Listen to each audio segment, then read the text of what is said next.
las posibles vías de ingresos, ¿sí? Las concentraciones ambientales, todo eso estábamos nombrando nosotros en la parte de la evaluación higiénica, ¿sí? Y por ello le decía, bueno, que había algunas consideraciones más, ¿sí? Que me gustaría agregarla dentro de lo que es la evaluación higiénica, ¿sí?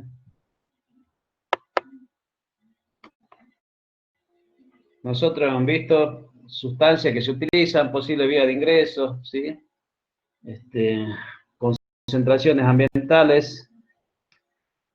¿Qué otra cosa más habíamos visto? Condiciones de ventilación, ¿sí? Variabilidad o susceptibilidad individual. Y queríamos hacerlo un poco más completa, ¿sí? Por ahí quería ir viendo qué es lo que se ha puesto, ¿sí? Para agregar algunas más que estaba viendo como para hacerlo un poco más completo al resumen, ¿sí?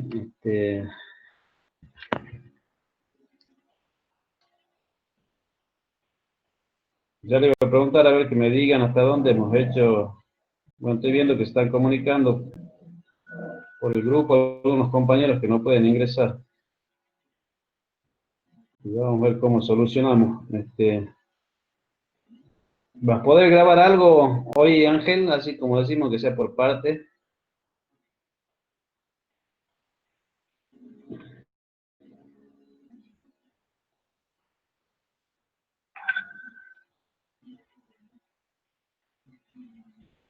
No sé si está conectado. Ángel.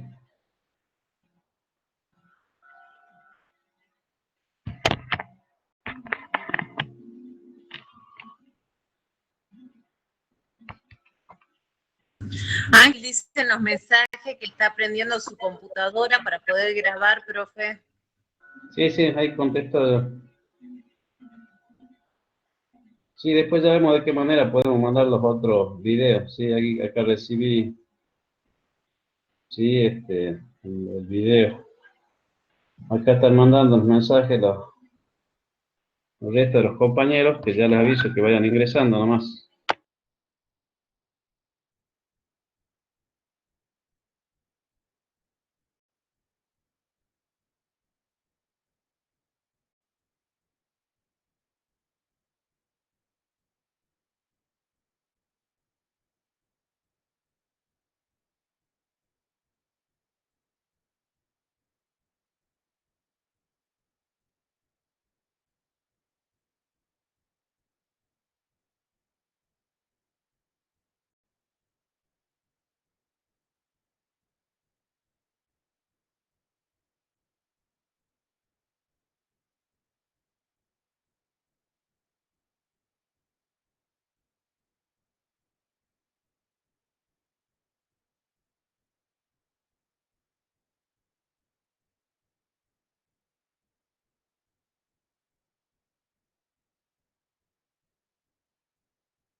Bien. A ver, quisiera, Esteban, me comente o me vayas leyendo los apuntes que han levantado en lo que es la evaluación higiénica, ¿sí? Cosa que agreguemos unos puntos más. Bien, profe. Sí, Por ejemplo, el punto A, sustancias que se utilizan y produzcan sí, o existan al ambiente en el puesto de trabajo. bien, Posibles vías de ingreso al organismo, bien, concentraciones ambientales, bien, condiciones de ventilación, bien, ropa de trabajo y EPP, elementos de protección personal. bien.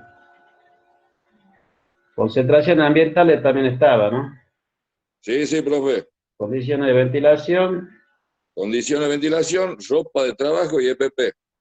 bien. Bueno, acá vamos a agregar entonces unos cuantos conceptos más que ya lo analizamos, ¿sí? Es como que estoy haciéndole un resumen para facilitar un poco más y tratar de quitar un poco de contenido teórico, ¿sí? No el fundamental, sino simplificarlo un poco más. Así, ya con eso prácticamente estaremos finalizando lo que es la primera unidad, ¿sí? Que ya entraríamos lo que es riesgo químico en la unidad 2. Entonces, vayan agregando, ¿sí? Vayan agregando. De ahí donde dice, bueno, por supuesto, van a tener que seguir hacia abajo o donde puedan, para continuar con esto. Y ya la vamos analizando, ¿sí? Pongan dentro de lo que es la evaluación higiénica, presencia simultánea de varias sustancias. Presencia simultánea de varias sustancias.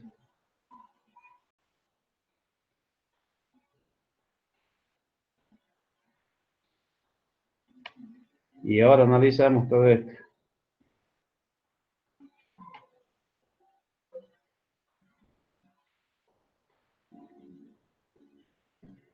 Después abajo, tiempo diario de exposiciones. Tiempo diario de exposiciones.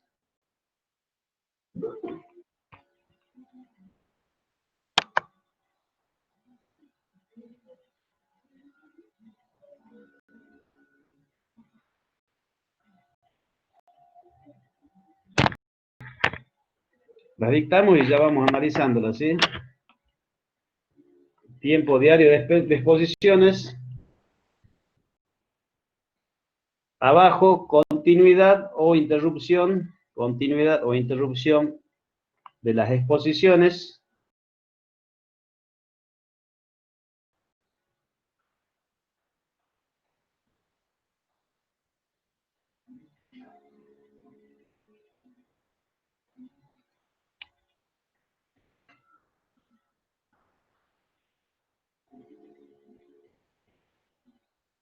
Susceptibilidad, SUSC, susceptibilidad. ¿Ese otro punto, profe? Sí. A ver, repito los puntos, ¿sí? Presencias simultáneas de varias sustancias, es el que tienen que agregar, ¿sí? Presencias simultáneas de varias sustancias, ¿sí? Ya analizamos eso. Tiempo diario de exposiciones, tiempo diario de exposiciones.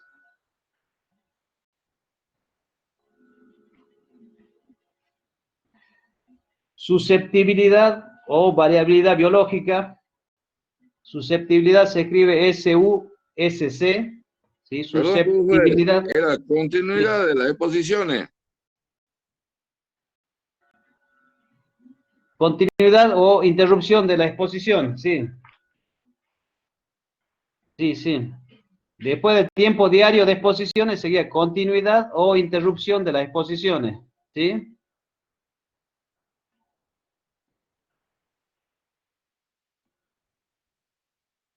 A ver, repito lo que van agregando, ¿sí? Presencia simultánea de varias sustancias. Abajo otra, tiempo diario de exposiciones. Abajo otra más. Sí, eso hay que agregar en evaluación higiénica, ¿sí? Susceptibilidad o variabilidad biológica, ¿sí? Susceptibilidad hemos dicho que se escribe SUSC, susceptibilidad con B larga, y variabilidad biológica, la primera con B corta. Ese otro punto. Susceptibilidad o variabilidad individual.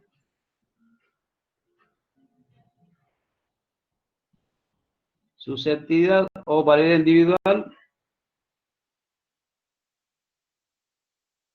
o biológica, personales.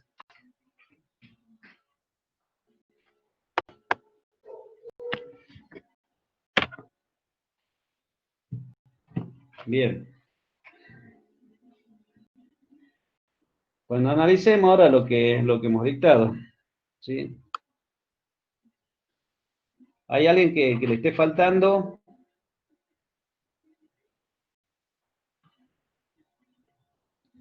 Sí, la última que dije, ¿sí? Fueron medidas higiénicas personales, susceptibilidad o variabilidad individual o biológica y medidas higiénicas personales. Esa es la última, medidas higiénicas personales.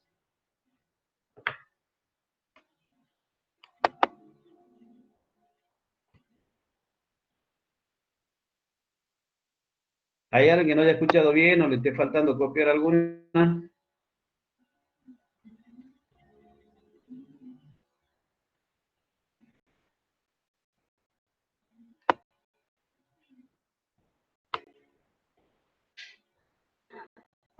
La primera era presencia simultánea de varias sustancias, ¿sí?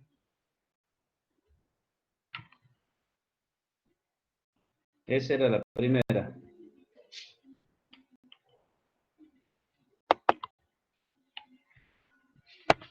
Bueno, vamos analizando ahora qué significa cada una de estos puntos más que agregamos a la evaluación higiénica, ¿sí? La primera que agregamos ahora dice presencia simultánea de varias sustancias. Eso es lo que tenemos que saber, porque a veces no es un solo contaminante, sino son varios los que pueden estar en el ambiente, ¿sí? ¿Y por qué piensan ustedes que tenemos que saber eso? ¿Se acuerdan que yo les decía que había un instrumento que se llamaba el tubo colorimétrico, que era como un inflador, que nosotros extraíamos una muestra, y adentro tenía una cinta, ¿sí? Con reactivos, que de acuerdo al contaminante había un color y nosotros íbamos a una tabla y en base a ese color veíamos nosotros qué tipo de contaminante, era como un Nevatest más o menos, que tiene un reactivo, ¿sí? Entonces nosotros podríamos ir con eso determinando qué tipo de contaminantes hay. Con eso determinamos, digamos, solamente el tipo, pero no la cantidad, ¿sí? Nosotros determinamos cualitativamente el tipo de contaminantes que hay, pero no sabemos en qué concentraciones, en qué cantidad, ¿sí? Pero ya sabemos nosotros los tipos de contaminantes que hay a través de lo que se llama tubo colorimétrico, que es un instrumento también de medición de contaminantes, ¿sí? Si queremos saber nosotros las concentraciones, obviamente, ya se hacen mediciones por aparte, porque el tubo colorimétrico digamos, no me da mediciones cuantitativas, o sea, no me da valores en números, sino me da la calidad o el tipo nada más de contaminantes que hay en el ambiente, pero no me dicen qué cantidades. Entonces se hacen otros tipos de mediciones. Y nosotros tenemos que saber, ¿sí? qué presencia de sustancias hay en el ambiente. ¿Por qué piensan ustedes que tendríamos que saber en algunos casos las presencias simultáneas? Pueden ser de la hoja de seguridad, ¿no?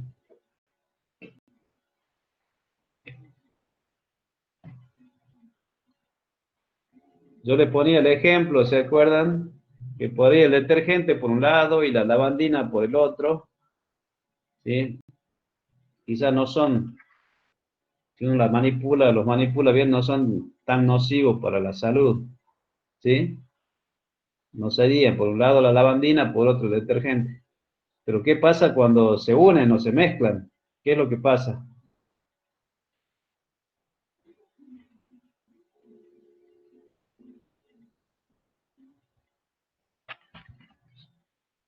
Son tóxicas, profe. Sí, cuando se juntan, se combinan, se produce térmica, significa que genera calor, ¿sí? Y ese calor empieza a generar un vapor, ¿sí? Un vapor amoniacal, contiene amoníaco, y eso es, digamos, muy dañino para la salud. El que inhala eso, ¿sí? Quizá en un par de minutos puede quedar inconsciente. Y la primera manifestación es que uno empieza a llenarse como de ronchas, ¿sí? A ponerse bien colorado por tras de esa inhalación. Bueno, lo mismo pasa en el ambiente de trabajo.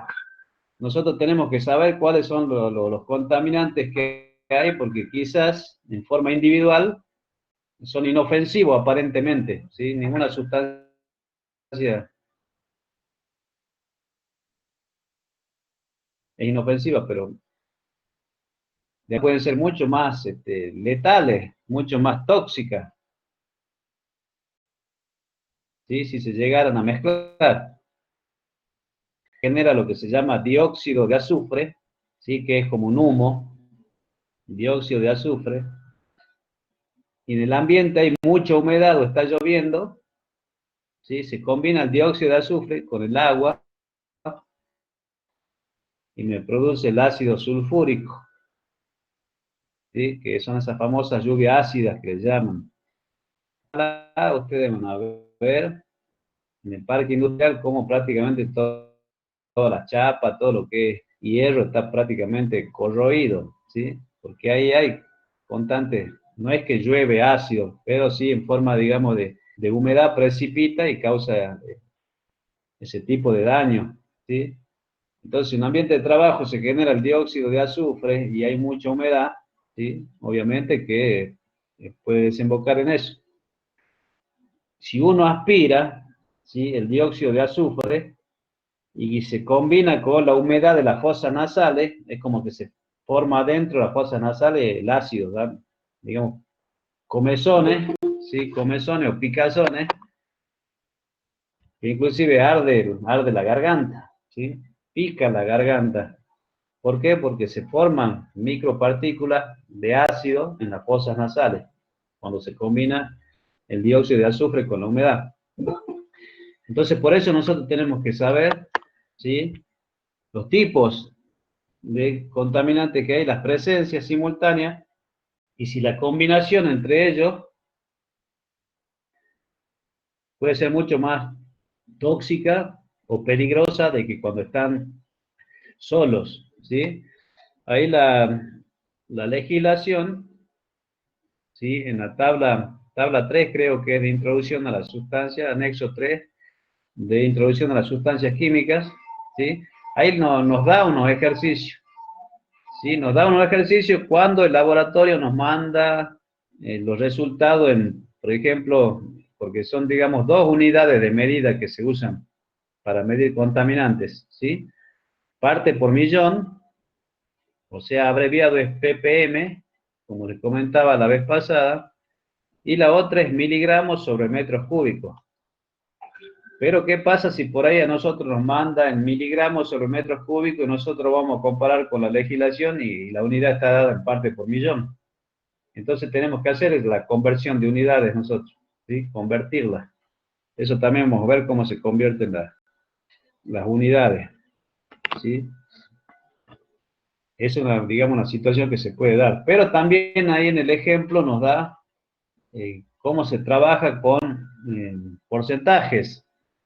Si es que el laboratorio nos manda en porcentaje, ¿sí? Tienen tanto por ciento de esta sustancia, tanto por ciento de esta otra y tanto por ciento de esta otra. Nosotros dijimos que la tabla de contaminantes es solamente para una sustancia, ¿sí? Todo lo que figura en la tabla, ¿sí? Es de una sola sustancia y los valores son para una jornada laboral de 8 horas, ¿sí? Es para una jornada de 8 horas.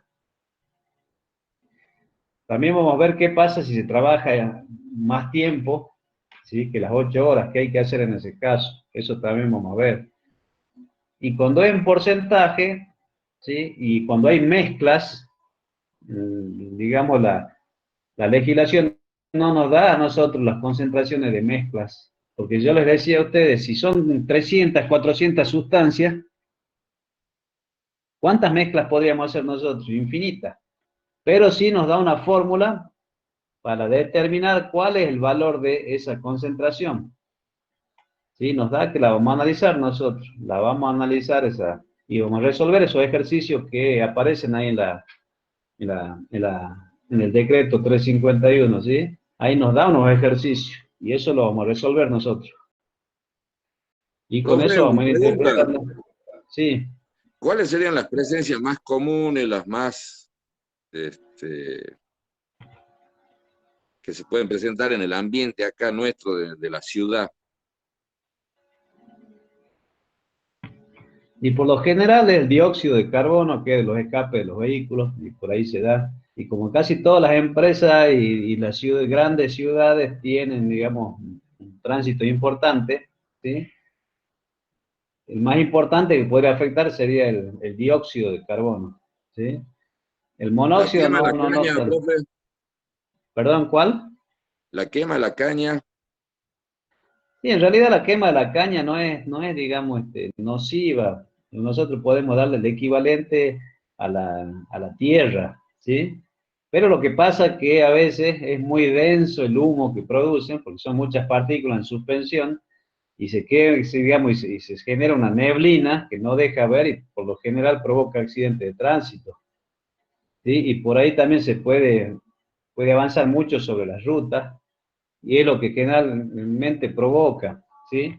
Obviamente que es molesto el olor a humo, pero digamos no es tóxico. Obviamente es tóxico si ingresa en muchas cantidades, ¿sí? Porque el principio de la toxicología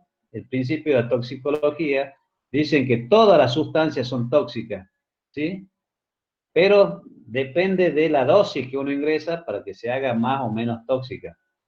Por ejemplo, es lo que yo les decía, si nosotros estamos acostumbrados a tomar, por ejemplo, 10 mates por día, cebar 10 mates, y si uno de los días cebamos 30, obviamente que alguna descompostura o malestar vamos a estar. ¿Por qué? Porque nos fuimos más arriba de la dosis normal, ¿sí? Entonces ahí, digamos, ustedes van a escuchar hablar de un médico, uno de los primeros médicos reconocidos en época medieval, que es Paracelso, ¿sí? Paracelso, no sé en qué siglo, si fue el siglo XIV o XV, que él dijo que todas las sustancias son tóxicas, ¿sí? Que solamente depende de la dosis que uno ingrese. Y es así. Y bueno, esto van a ir viendo ustedes, vamos a ir viendo los distintos tipos de contaminantes que pueden haber, vamos a ir viendo en la tabla, y siempre el tipo va a ser dependiendo de la actividad. Pero en las ciudades, el contaminante más grande que hay y el que está produciendo el calentamiento global es el dióxido de carbono, que es el que sale de la combustión, digamos, del combustible en todos los vehículos. Es lo que arroja el caño de escape de los vehículos. Por ejemplo, el edema puede ser el bagazo. Y en el bagazo estamos la misma que la quema de caña de azúcar, ¿sí? El mismo producto. En realidad no es algo tóxico, ¿sí? Lo que sí puede ser es inflamable, porque cuando el bagazo se quema, y por ahí no hay manera de apagarlo completamente, porque las brasas quedan debajo del bagazo y lo tapan, y hay montañas, y si uno va a remover todo eso, es como que va a avivar el fuego, ¿sí? En algunos casos queda abajo en la base, ¿sí? No termina de encender bien, y obviamente produce un humo que es molesto, y sí, en algunos casos puede producir el dióxido de carbono también, ¿sí? Porque el papel viene del bagazo, si nosotros quemamos papel hace un humo, y ese humo es dióxido de carbono. Digamos que el contaminante a mayor escala en el planeta, el dióxido de carbono, digamos que es el más común, por así decirlo.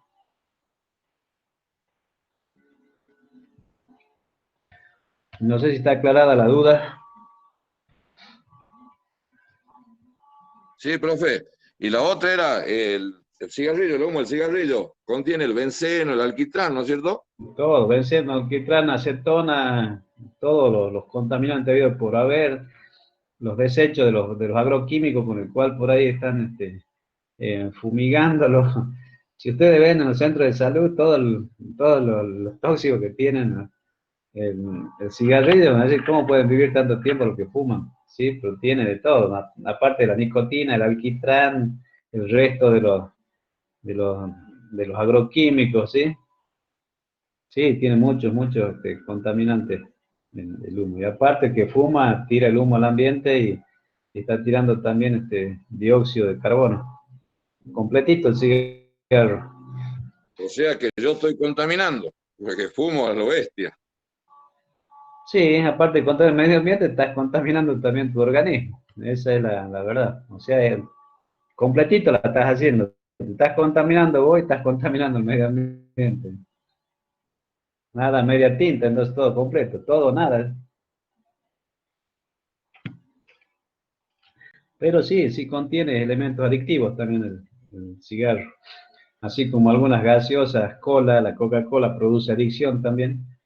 Obviamente que el cigarro, la nicotina, produce adicción. Lo mismo que las grasas saturadas, ¿sí? Por ahí todo lo que tiene, por ahí grasa, son alimentos saturados que producen tipo de excitación y el cuerpo siente la necesidad después a veces de seguir consumiéndolo. Son elementos adictivos. Bien. Bueno, entonces por eso hay que saber y buscar la hoja de seguridad, ¿sí? Saber qué tipo de contaminante hay en el ambiente para ver si esa mezcla puede ser, como yo les decía, puede generar algún otro perjuicio mayor. Entonces eso se van viendo y ahí va a ir diciendo y uno va a ir analizando para ver, ¿sí? Qué tipo de sustancia hay en el ambiente. Pero uno cuando va siempre le dicen, mira, este es el contaminante más peligroso, con este hay que tener mayor cuidado, ¿sí? Pero tenemos que saber nosotros si una o varias y qué tipo de sustancia. Y en base a eso vamos viendo nosotros en la hoja de seguridad, inclusive ahí nos dice, ¿sí? Y si uno no sabe si mezclada con otra, qué efecto pueden producir, bueno, se pega una googleada y dicen, a ver, el hipoclorito de sodio combinado con la lavandina, ¿qué efecto me produce? Bueno, lo mismo puede ser con otras sustancias, ¿sí? Y ahí le va a salir qué nuevo tóxico o qué nueva sustancia se produce a partir de esto, ¿sí? Por ejemplo, hay otros casos, por ejemplo, les pongo de ejemplo, porque a veces la química también tiene mucho que ver en esto. Por ejemplo, si hay un camión que lleve ácido sulfúrico, ¿sí? Y ese camión llega a volcarse, sí, obviamente que ahí está la hoja de seguridad y el procedimiento que hay que hacer, ¿sí? Por ahí que hay que hacer dique de contención, estamos hablando de un accidente mayor, ¿no? Dique de contención con bolsas de arena, ¿sí? Todo esto, pero hay una solución que es mucho más rápida y efectiva para controlar el ácido sulfúrico, ¿sí? Cuando hay un derrame, obviamente hay que hacer dique de contención.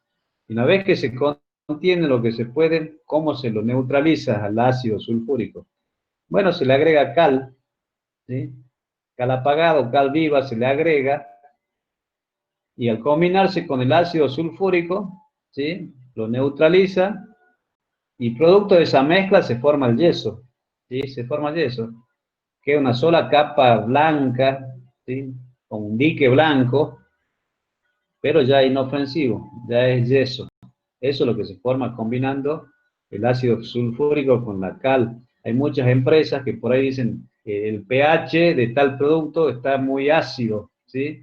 Entonces hay que neutralizarlo un poco. ¿Y qué es lo que le hacen? Le agregan cal, ¿sí? Para bajar el nivel ácido. Ustedes, muchas empresas van a escuchar eso, que decir, bueno, el pH del agua o del ácido está muy alto, ¿sí? Eso se mide con pHímetro. Y si está muy ácido, muy elevado, bueno, se le agrega la sal para bajar y neutralizarlo un poco. Entonces ustedes van viendo, ¿sí? Las combinaciones que se pueden dar y que pueden ser nocivas para la salud. Entonces por eso hay que analizar la presencia simultánea de varias sustancias, ¿sí? Ahora vamos al tiempo diario de exposición. ¿Acá alguna pregunta o duda que haya quedado de las presencias simultáneas de varias sustancias? ¿Alguna duda o pregunta de ese punto?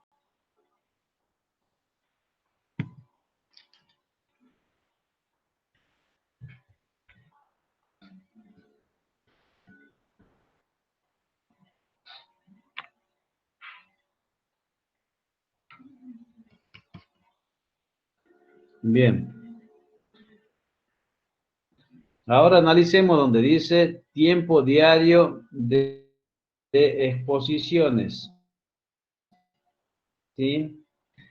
¿Cuánto dijimos nosotros para una jornada de cuánto es que me está diciendo la legislación? En toda el decreto 351, en toda la ley 19.587, todo lo que tenemos nosotros ahí, ¿sí? Es para, exactamente, para 8 horas. ¿Sí? Todo lo que tenemos nosotros es para 8 horas. Todo lo que me figura ahí, exposición al ruido, ¿sí? A vibraciones, a radiaciones, a contaminantes químicos, todos los valores que nos da es para una jornada de 8 horas, ¿sí? Todo es para 8 horas. Entonces nosotros decimos que, y vamos a ir poniendo ejemplos, ¿no? Vamos a ir poniendo ejemplos.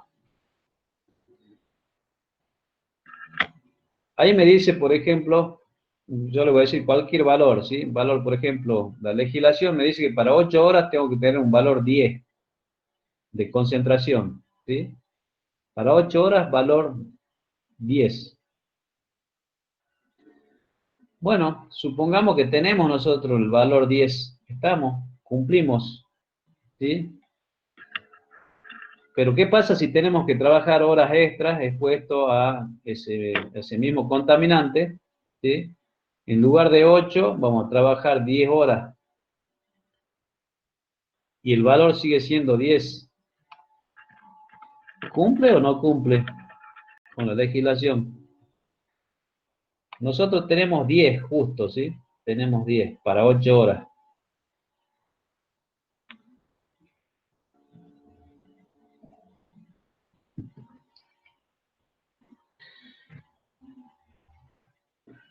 Viene acá donde se relaciona, ¿sí? Acá donde se relaciona, ¿sí? Acá donde se relaciona el valor del contaminante con el tiempo de exposición. Obviamente que si yo tengo 10 para 8 horas, si yo voy a trabajar más horas, ¿sí? Ese valor tendría que ser, el 10S tendría que ser mayor o menor. Si me dice que ese 10 para 8 horas, pero yo voy a trabajar 10 horas, ¿sí? Para esas 10 horas tendría que mantenerse ese 10 o debería ser mayor o menor.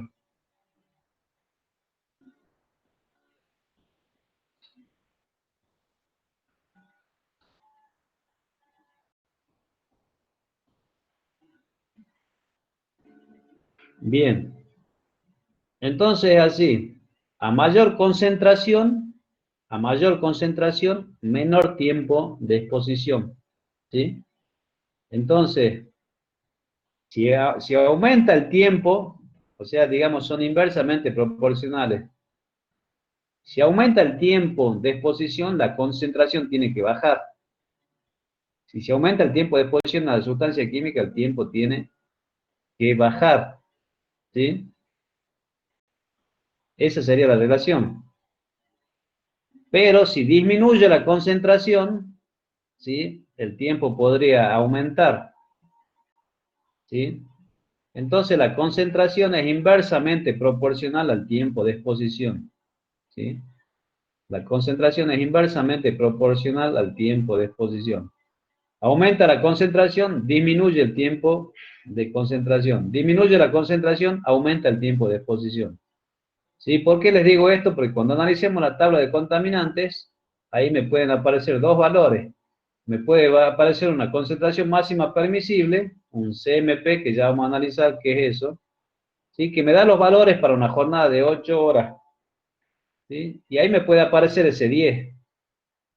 Pero, ¿sí? Después me da un valor, por ejemplo, 20, un valor 20 para un CMP CPT, ¿sí? Pero ahí, cuando dice CMP CPT, que significa concentración máxima permisible para cortos periodos de tiempo, ¿sí? Uno puede duplicar, ¿sí? La concentración esa, pero ya se disminuye el tiempo de exposición, porque un CPT tiene sus características. Son 4 exposiciones de 15 minutos separadas mínimamente una hora. O sea, se baja el tiempo de exposición. Eso ya lo vamos a analizar. Yo les comento nada más. Ya cuando lleguemos a la tabla vamos a ver. Pero la relación es esta. Aumenta la concentración, disminuye el tiempo de exposición, ¿sí? Disminuye la concentración, podemos aumentar el tiempo de exposición. Esa es digamos, la relación, ¿sí? Entonces nosotros tenemos que ver, porque también hay que analizar cuando vamos a tomar decisiones el tiempo que están expuestos los trabajadores, ¿sí? Y supongamos que haya un contaminante. Nosotros dijimos que tenemos los instrumentos, ¿sí? Para realizar las mediciones. Yo le decía que teníamos esta bombita, ¿sí? Esta bomba que se llama de alto caudal y teníamos los accesorios, ¿se acuerdan? Los filtros o los burbujeadores, dependiendo del tipo de contaminante, que si están expuestos las 8 horas, nosotros ponemos en un lugar estratégico, ya sea en el centro del lugar de trabajo, o vamos poniendo en distintos puntos, si hay varias bombas, mejor, distintos trípodes, ¿sí? Se hacen las mediciones y después se hace un promedio, ¿sí? Y hacemos, ¿sí? O directamente una sola bomba en el centro que me trabaje las 8 horas, ¿sí? Si no trabaja las 8 horas, trabaja 2 horas y hay que recargarla, bueno, se trabaja 2 horas, se cambia el filtro, se pone otro y así hasta que cubrimos las 8 horas, ¿sí? Por lo general esta bomba me toma las 8 horas el contaminante, pero si yo tomo 4, 5, 6, ya es una muestra representativa, ¿sí? Porque si hay mucho contaminante en el ambiente, prácticamente no va a hacer falta estar las 8 horas, porque la primera hora ya el filtro o lo que sea ya va a estar prácticamente saturado, ¿sí? Cuando hay mucho contaminante. Pero ahora, ¿qué pasa si el trabajador no está a las 8 horas? Si ingresa, está un rato nomás y se va, después vuelve de nuevo y se va, ¿sí? No está a las 8 horas. ¿Qué dicen ustedes? ¿No va a tener ningún problema? Porque él no está a las 8 horas expuesto a la sustancia química, ¿sí? Él está un rato y se retira, ¿sí? Capaz que está 1 hora, se retira, vuelve a las 2 horas. Capaz que a las 8 horas está 3 horas nada más expuesto a ese contaminante. ¿Qué dicen ustedes? ¿No va a sufrir ningún efecto adverso en la salud? ¿Cómo hacemos para saber nosotros eso?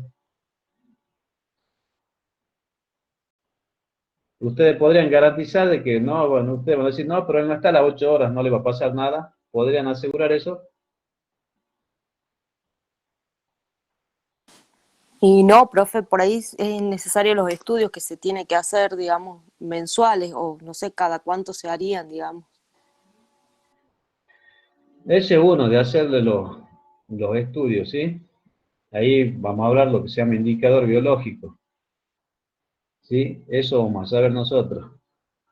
Pero para declarar lo que está expuesto, o sea, nosotros podemos llenar y decimos que está expuesto, y la aseguradora riesgo de trabajo, la RT, me dice, pero él no está a las 8 horas expuesto al contaminante.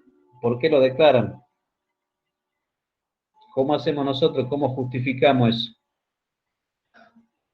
Y ahí, Usted mostró Serían en las una de... mediciones de los contaminantes, profe. perdón, a ver, para Esteban, primero a ver las damas. Cecilia, ¿qué decías? Usted había mostrado un aparatito donde se medía la contaminación. Bien, por ahí vamos, ya aclaramos eso, ¿sí? Ahora vemos. Nada más que yo estoy viendo qué es lo que se van imaginando ustedes, ¿sí? Vamos a ir viendo qué es lo que hay que hacer en ese caso, ¿sí? ¿Cuál era tu duda, Esteban? No, más o menos la misma conclusión que Cecilia.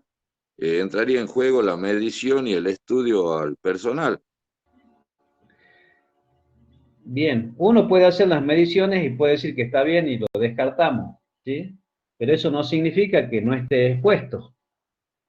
Y para que nosotros demostremos de que está expuesto, ¿sí? Si bien es cierto, no está toda la jornada a las 8 horas, pero nosotros podemos demostrar que está expuesto, ¿sí? Porque no necesariamente todos los expuestos tienen que contaminarse, porque si nosotros tomamos unas buenas medidas higiénicas, ¿sí? Para que nosotros sepamos que es efectivo lo que estamos haciendo, ¿cómo comprobamos eso? Y a través de los análisis, si no, nunca vamos a ver, porque el hecho de que le demos una máscara, capacitaciones, no quiere decir que no se esté contaminando. ¿Sí? Y para saber si es que ellos se están cuidando y nuestro sistema efectivo, se hacen los exámenes periódicos y en base a esos resultados, dependiendo del tipo de contaminante, ahí nos va a decir qué tipo de estudio hay que hacerlo. Y ahí vamos a ver si está siendo efectivo. Si están todos los niveles normales biológicos, estamos bien. Pero si hay variaciones, quiere decir que algo anda mal. Pero la ART va a decir, bueno, ellos no están trabajando las 8 horas, ¿sí? No hay que declararlo, no le tenemos que hacer los análisis a ellos, ¿sí? Ellos nos pueden decir eso. Entonces, para que nosotros demostremos de que si bien es cierto no están las 8 horas expuestos al contaminante, pero sí se pueden contaminar, es lo que se hace, es lo que se llama dosimetría personal. Dosimetría personal, ¿sí? Las dosimetrías se hacen tanto de sustancias químicas como de ruido, como de vibraciones, ¿sí? Se hace dosimetría personal. ¿Qué quiere decir esto? Que ese trabajador va a andar con esta bombita, ¿sí? En este caso estamos hablando de contaminantes químicos, ¿sí? Si es de ruido, andaría con un dosímetro de ruido, ¿sí? Entonces, ¿qué es lo que se hace? A esto, ¿sí? Tiene acá una partecita que va en el cinturón, esta parte, ¿sí? En el cinturón se le acopla, ¿sí? Y aquí viene digamos, un accesorio, a ver que ya lo voy a mostrar, creo que lo tengo acá a mano, ¿sí? Un accesorio, que es este que está acá, ¿sí? Esto que está acá, este que está acá, ¿sí? Que se llama ciclón, ¿sí? Bueno, por supuesto que el filtro viene acá arriba, ¿no? Viene el filtro, ingresa, por acá va ingresando, digamos, el contaminante y pasa por el filtro. Y este de acá, y la partecita, a ver, ya les muestro, ¿sí? Tiene como una ranurita microscópica prácticamente, que ahí me selecciona el tamaño de la partícula, ¿sí? Las que pueden ser peligrosas, las que pueden ingresar al pulmón, ¿sí? Las partículas de 10 micrones, ¿sí? Digamos, de entre 6 y 10 micrones, micron es la milésima parte de un milímetro, son las más peligrosas, son las que pueden ingresar al pulmón, ¿sí? Y si es otro tipo de contaminante, si es que es, como le decía yo, un gas, ¿sí? Un gas o un líquido evaporado, ¿sí? Ya se usaba el otro tipo, ¿sí? Que decíamos nosotros que era burbujeador, ¿sí? Decíamos nosotros que es como una probeta, que esto lo podemos hacer general, ¿sí? Ponerle un trípode, o personal, ¿sí? Que digamos que cada trabajador, el que entra y sale para que nosotros declaremos que está expuesto, ¿sí? Va con esto, y esto va con digamos, con otro, a ver si lo tengo acá a mano, ¿sí? ¿Sí? Va con este otro accesorio, ¿sí? Que se lo coloca al trabajador, ¿sí? También en el cinturón, ¿sí? Si son dos burbujeadores, van los dos acá, no sé si lo observan bien, este es el soporte que tiene que llevar, ¿sí? Si, dependiendo del tipo de contaminantes que hay, como le digo, ¿sí? Si es que un gas, ¿sí? O un vapor, o un humo, o si es una partícula. Esto es para gases, ¿sí? Y líquido evaporado, humo, ¿sí? Por ejemplo, niebla, nieblinas, ¿sí? Gases. Si nosotros necesitamos medir el contaminante, ponemos acá adentro un reactivo, ¿sí? Un reactivo químico que me retiene ese gas, esa neblina, ese vapor que queremos medir. Ingresa por acá, ¿sí? Y sale por acá, y cuando ingresa, ese aire que me va extrayendo la bomba, que esto empieza a burbujear. Y esto lo lleva, digamos, el tiempo que ingresa y sale en la jornada de 8 horas el trabajador. Si las 8 horas él le ingresa solamente 3, 4 horas, bueno, acá vamos a ir sabiendo los niveles y si cumple o no cumple. O sea, se le hace un seguimiento personal, ¿sí? Ya sea con ese accesorio o con dependiendo del contaminante, ¿sí? Que digamos, para lo que sería, si es que hay polvo, si el contaminante está en forma de polvo, ¿sí? De polvo o partículas. Y este otro si está en forma de gases, niebla o nieblina, ¿sí? Entonces, dependiendo de eso, nosotros le colocamos esto al trabajador y le hacemos el seguimiento personalizado que se llama dosis, ¿sí? Dosis o dosimetría, ¿sí? Y acá tiene una aberturita, ¿sí? Por donde ingresa el contaminante, que donde está aquí, ahí no sé si la ve apenas, ¿sí? Que una aberturita de prácticamente 10 micras, ¿sí? No sé, menos de 1 milímetro. Y nosotros lo acomodamos, ¿sí? Lo armamos, viene acá, como les decía, el filtro, el cassette, a ver si lo tengo a mano acá, ¿sí? Este que dijimos nosotros, ¿sí? Va encima de este, ¿sí? Este ingresa ahí, se lo arma así, ¿sí? Iría ahí, así va. Y acá, si ustedes pueden ver, tiene una pincita, ¿sí? Tiene una pinza que lo colocamos en la solapa del trabajador, ¿sí? En la solapa. Y bueno, él si entra y sale en todo ese tiempo, obviamente cuando esté expuesto va a ir ingresando ese contaminante. Se manda al laboratorio, el laboratorio nos manda las muestras y ahí vamos a ver si cumple o no cumple, ¿sí? Por más que no esté las 8 horas expuesto al contaminante. Entonces el laboratorio nos va a mandar y va a decir este es el valor y se coteja con la ley y ahí vamos a ver. Si no cumple, quiere decir que está expuesto. Que corresponde hacerle también los estudios a pesar de que no está expuesta no están expuestos las 8 horas. Y nosotros con eso demostramos de que a pesar de que no trabaja las 8 horas expuesto al contaminante, puede estar expuesto. Puede que sí, puede que no. Pero con esto nosotros demostramos eso.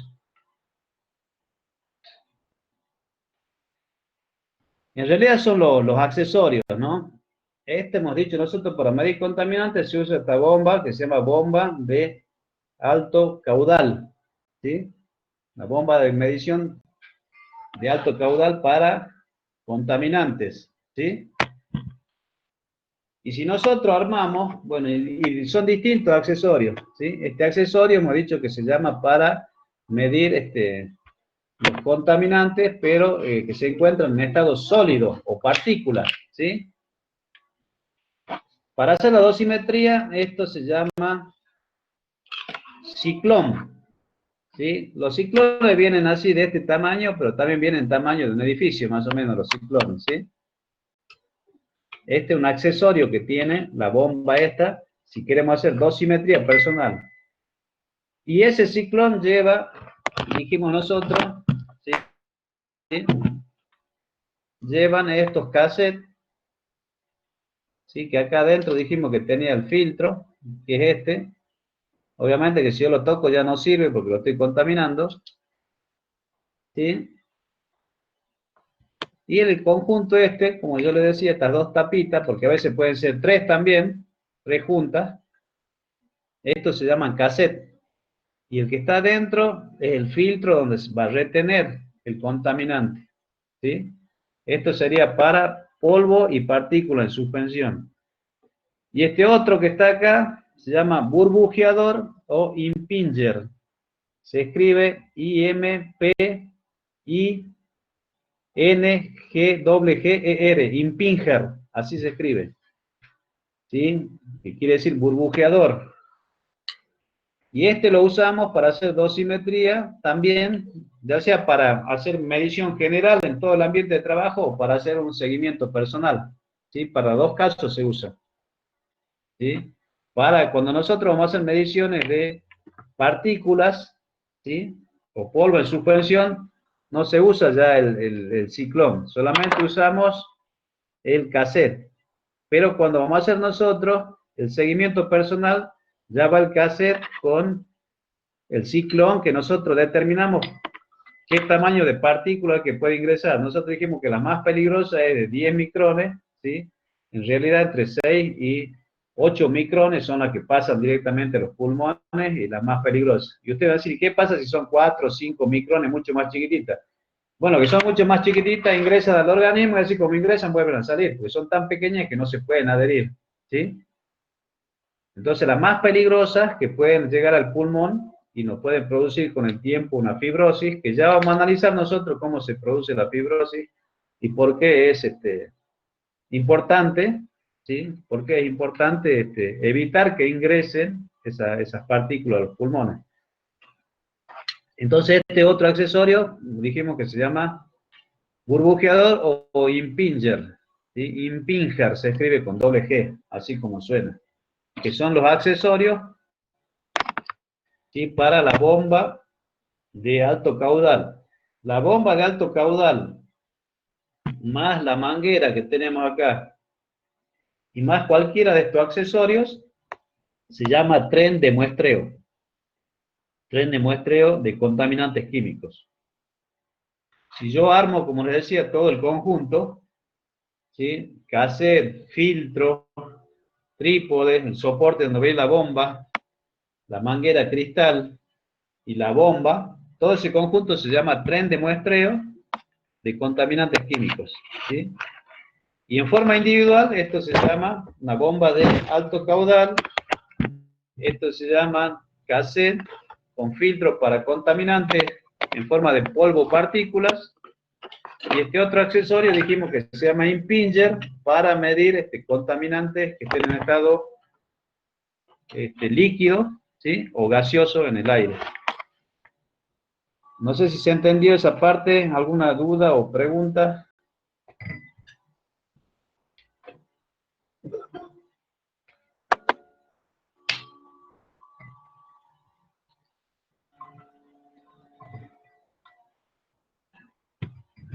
Bien.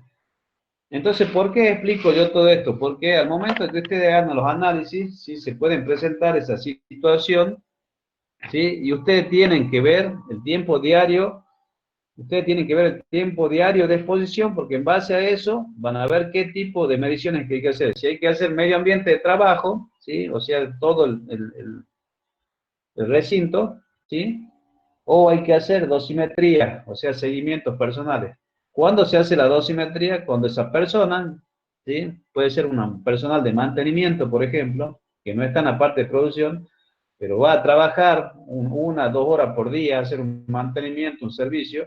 Uno puede suponer de que no está a las 8 horas y que no le va a pasar nada, ¿sí? Pero sin embargo, él está expuesto a eso, no sabemos en qué cantidad.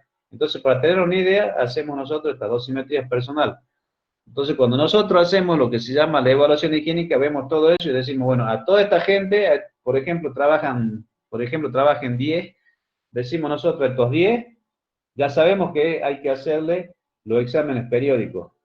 Y supongamos que sean 2 de mantenimiento, pero estos 2 de mantenimiento están un promedio de 3 horas nada más por día acá dentro de la parte de producción. Pero eso no quiere decir que no estén expuestos también. Entonces, ¿cómo demostramos nosotros? Haciendo dosimetrías personales. Y ahí ya lo incluimos nosotros, ¿sí? Ante la aseguradora de riesgo de trabajo, ante el ERT, lo incluimos como personal expuesto también. ¿Sí? Profe, ¿cada qué tiempo sería periódico? Y dependiendo del tipo de sustancia al que estén expuestos, ¿sí? Yo puedo decir periódico cada 2 meses, puedo decir periódico cada 3 meses, puedo decir periódico anual, ¿sí? Dependiendo del tipo de contaminante. Cuando decimos periódico, no me establece un tiempo, sino hablamos de una periodicidad, ¿sí? O se me ha hecho un nudo en la lengua, ¿sí? Lo va a establecer el tipo de sustancia al que está expuesto. Y eso me lo da la resolución 37 de la Superintendencia de Riesgo de Trabajo del 2010, la resolución 37. Y ahí le va a decir con qué frecuencia, ¿sí? O digamos con qué periodicidad se le va a hacer el estudio. ¿Sí? Ahí me establece ya efectivamente, porque puede ser, como yo les digo, dependiendo del contaminante, si es que es arsénico o amoníaco, ¿sí? Prácticamente hay que hacer un seguimiento, digamos, cada 2 meses, ¿sí? En otros casos, por ejemplo, el plomo cada 6 meses, ¿sí? Estamos hablando de periodicidad, ¿sí? Esa es la palabra correcta, ¿sí? Entonces no es que un tiempo estándar, digamos. Varía el tiempo de acuerdo al contaminante al que están expuestos. Y nosotros, para saber cuál sería esa frecuencia de estudios, lo establece la resolución 37, ¿sí? ¿Alguna otra duda o pregunta? al haber una mayor concentración, ¿se puede realizar en el momento que lo indique el técnico o tiene que esperar ese periodo? Perdón, ¿podés repetir la pregunta? Si al haber una mayor concentración, ¿se tiene que realizar el estudio cuando lo dice el técnico o hay que esperar la tabla esa de periodo? No, eso nosotros tenemos que determinar qué tipo de contaminante hay y ya me establece a mí los valores, la tabla, la legislación. Pero la legislación no me dice el tiempo. Entonces nosotros tenemos que recurrir a la resolución 37 y ahí sí me dice puntualmente, digamos, con qué frecuencia hay que hacerle los estudios y qué tipo de estudio inclusive, ¿sí? Porque a ver, yo le pongo de ejemplo, en el decreto 351 en una tabla a mí me dice el plomo, ¿sí? Me dice efectos críticos y todos los, digamos, los sistemas que ataca, ¿sí? Y lo único que me dice cuando voy a ver, porque hay otra tabla aparte en la cual están separados a lo que hay que hacer de todas las sustancias que hay, están separados a lo que hay que hacer de estudio, exámenes periódicos. Y cuando vamos a esa tabla me dice análisis de sangre, análisis de orina, electromiografía y recuento de esperma y nada más. Pero no me dice con qué tiempo y no me dice si el análisis de sangre está incluido todo, si están incluidos plaquetas, si está incluido glóbulos rojos, glóbulos blancos. No me da más detalles, ¿sí? Digamos, queda sujeta a la interpretación a cualquier interpretación. Pero en cambio, la resolución 37, ahí ya me dice, en el análisis de sangre hay que hacerle recuento de glóbulos rojos, glóbulos blancos, plaquetas, ¿sí? En el análisis de sangre hay que hacerle plombemia, ¿sí? ¿Sí? Y hay otro tipo de reactivo que hay que hacerle. Y la frecuencia es cada 6 meses. Ahí ya me especifica aún más, ¿sí? Entonces no Claro, es que profe. nosotros decidimos, ¿sí? No sé No, si sea claro. lo que le quería preguntar es, por ejemplo, poniendo todo este tren de muestreo, al mes Sí. se da el técnico que hay una concentración mayor, ¿podría pedir el estudio antes de tiempo? Y por lo general, cuando se hace el contrato con la aseguradora, y a las aseguradoras le convendría hacerlo para ver en qué estado están recibiéndolo los trabajadores, con qué grado de contaminación están. Porque si, a ver, ustedes me contratan ahora, ¿sí? Y yo recién le hago el estudio 6 meses después, ¿sí? Y ahí van a decir ustedes, no, nosotros te hemos contratado ahora y en esos 6 meses se han contaminado, hacerte cargo vos. Entonces yo como asegurador, ¿qué es lo que digo? No, si me han contratado y está el contaminante, ya mismo me hacen los análisis, ya mismo le hago los análisis y veo en qué estado lo estoy recibiendo yo, en qué estado de salud lo estoy recibiendo yo. Entonces, si hay alguno que aparece contaminado, ¿qué voy a decir yo como ART? No, mira, discúlpame, pero este ya está contaminado. Entonces, nosotros no hacemos cargo, pero después te descontamos a vos.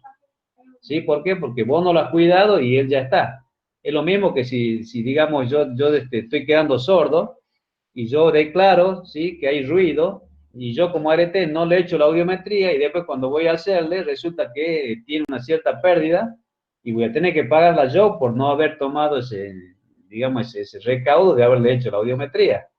¿Sí? Porque si yo no le hago los análisis al momento de hacer el contrato, y yo estoy dando por sentado que están todos bien, y una pérdida para mí. Entonces, ni bien se contrata la RT, se declaran los contaminantes, ¿sí? Se declaran, ya me voy a acordar bien la resolución que tienen las aseguradoras, en la cual uno va poniendo todos los contaminantes que hay. Y en base a eso va viendo la RT y va a decir, bueno, si está expuesta a la sustancia, entonces, sustancia química, me conviene hacerle ya mismo los estudios, ¿sí? Porque si yo dejo pasar el tiempo y me han contratado ahora y no le hice el estudio, y si sale mal, me tengo que hacer cargo yo de ese tratamiento. Y si hay que separarlo y pagarle un sueldo, yo como RT me tengo que hacer cargo hasta del sueldo o salario caído inclusive. Entonces, por eso, ni bien se lo declara, automáticamente se le hacen los análisis. Profe, una consulta, ¿no? En el caso que ese empleado, por cualquier motivo, deje de trabajar en ese establecimiento, ya sea porque se jubiló o porque no, digamos, porque algunos son periódicos, no trabajan todo el año, ¿no? Si esa persona con el tiempo, en algún momento, salta por ahí que tiene una enfermedad provocada por esa exposición que tuvo en la época donde estuvo trabajando, ¿cómo se hace con eso? ¿Qué pasa con esa persona? Que si bien quizás al mes o a los 2 meses no se declara esa enfermedad, pero sí con el tiempo, eso, me entiende lo que le digo, ¿no es cierto? A ¿Quién ver, se mira, hace cargo ya de eso? sí, mira, te escuché medio entrecortada, Romina, lo que me estabas Sí, planteando. A en el ver, caso de un empleado, a ver, ahí se escucha, sí, sí. un empleado que por X motivo deje de trabajar en ese establecimiento, no sé, por algún motivo que se jubiló o porque quizás ya se terminó ese periodo de trabajo y con el tiempo esa persona se declara una enfermedad a causa de esa exposición que tuvo en su momento. ¿Qué pasa con esa persona? No sé si me explico. Sí, y bueno, tiene hasta 2 años para hacer el reclamo, ¿sí? Si han pasado 2 años y no lo hizo, prescribe, ¿sí?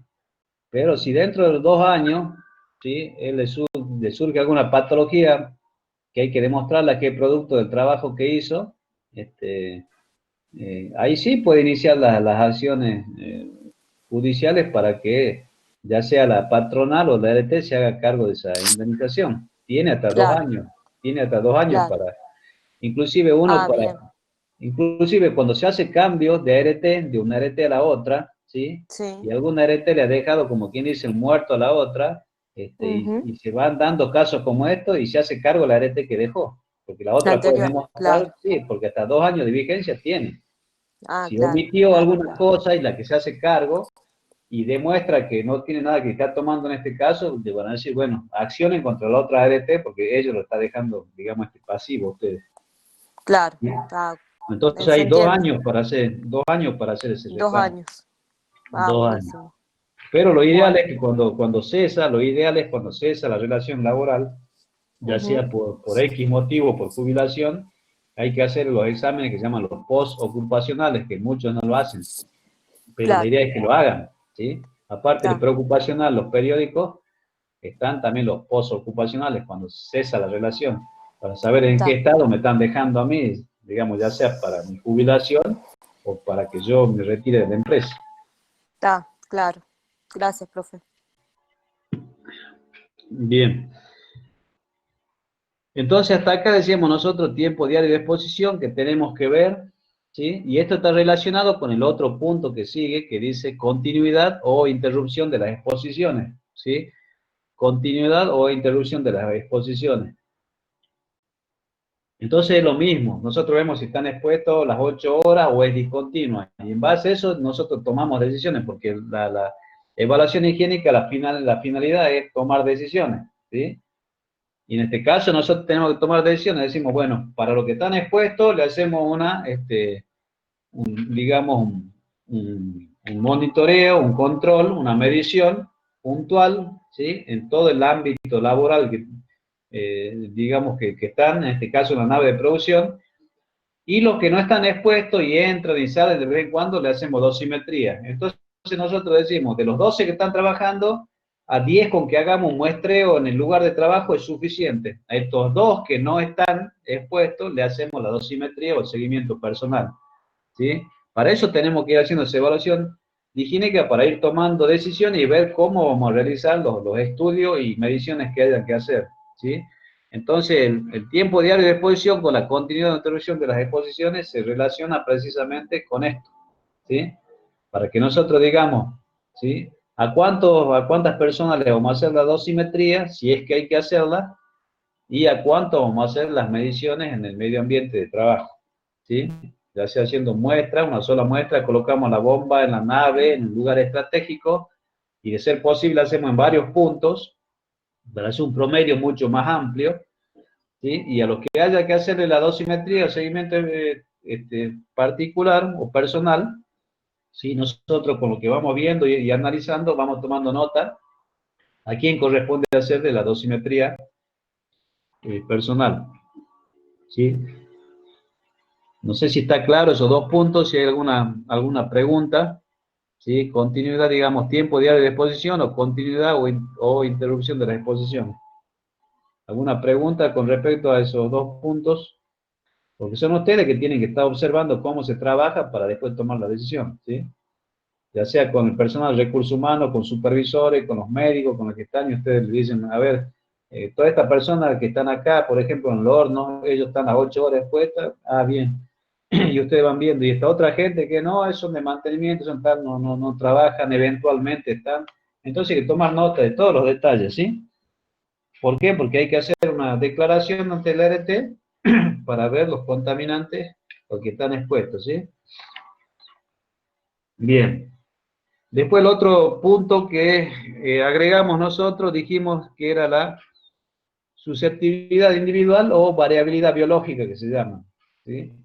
Ahí hay que trabajar, digamos, con el servicio médico para ver qué tipo de patología tienen, si están trabajando, digamos, en el lugar correcto, porque si hay mucho ruido y ya tienen pérdida auditiva, ya no convendría.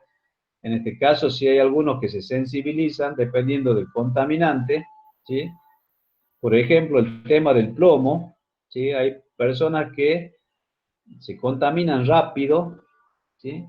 Y empiezan a tener los síntomas, ¿sí? Debilidad, náusea, vómitos, problemas estomacales, anemia, ¿sí? Entonces ya se sabe, por lo general dice, esta persona está emplomada, ¿sí? Y el tratamiento que se hace, por lo general, se lo separa 45 días y en forma natural el cuerpo se va, digamos, recuperando, eliminando el plomo. Y cuando vuelven de nuevo, cuando ya los valores de plomo en sangre y en orina le ha dado los valores normales, y cuando vuelven, no pasa ni un mes, 2 meses, vuelve a recaer. Entonces quiere decir que esa persona está sensibilizada. Ya no conviene tenerla en el puesto de trabajo. Hay que recalificarla, sacarla de ahí.